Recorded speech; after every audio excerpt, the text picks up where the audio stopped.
Shalom Sobat STMJ yang terkasih, salam sehat, berkah dalam. STMJ hari ini Kamis 15 Juni 2022 diambil dari Injil Matius bab 6 ayat 1-6 dilanjutkan ayat 16 sampai dengan 18.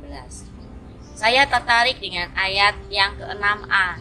Di situ dikatakan, "Tetapi jika engkau berdoa, masuklah ke dalam kamarmu, tutuplah pintu dan berdoalah kepada Bapamu di surga yang ada di tempat tersembunyi."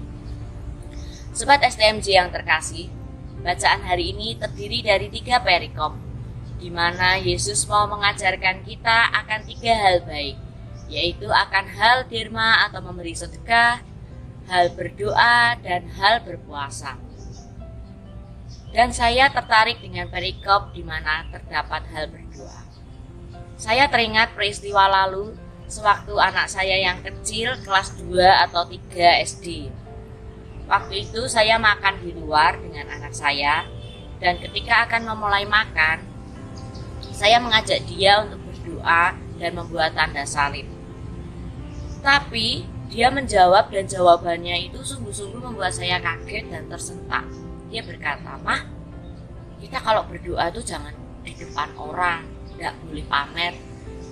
Kan ada orang lain di sini. Katanya Bu Guru bilang kalau doa jangan dilihatkan atau dipamerkan." Nah, sayanya ya kaget gimana gitu ya Bapak Ibu. Memang waktu pelajaran agamanya waktu itu membahas tentang perikop ini, di mana hal berdoa ini. Lalu saya bertanya kepada dia, "Apakah Bu Guru mengatakan kita tidak boleh berdoa pas makan di warung atau di luar?" Dan dia menjawab, "Ya enggak ngomong sih, Ma." Nah, lalu di sela-sela makan itu saya mengatakan kepada dia, menjelaskan apa itu pamer waktu berdoa. Saya memberi contoh orang yang sok pamer itu mengangkat tangannya tinggi-tinggi waktu doa syukur agung di gereja. Itu tujuannya biar orang yang di belakangnya itu lihat dia kusuk banget gitu. Itu satu. Terus yang kedua, kalau doanya itu teriak-teriak dengan suara keras biar dilihat orang. Jadi saya memberi contoh itu biar dia itu tahu bagaimana pamernya itu. Dan saat itu dia diam. Lalu saya katakan kepada dia, kalau kita pas makan di luar dan kita membuat tanda salib dan berdoa, itu diperbolehkan, asal kita tidak doanya teriak-teriak atau keras-keras supaya pembeli yang lain tahu kalau kita berdoa.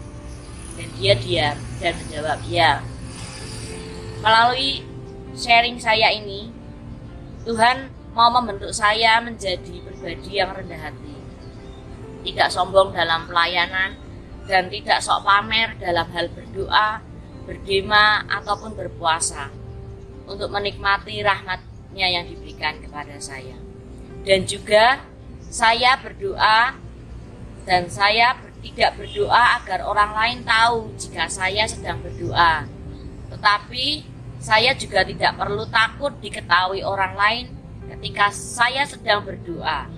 Biarlah hanya saya dan Tuhan yang tahu. Terima kasih, berkah dalam.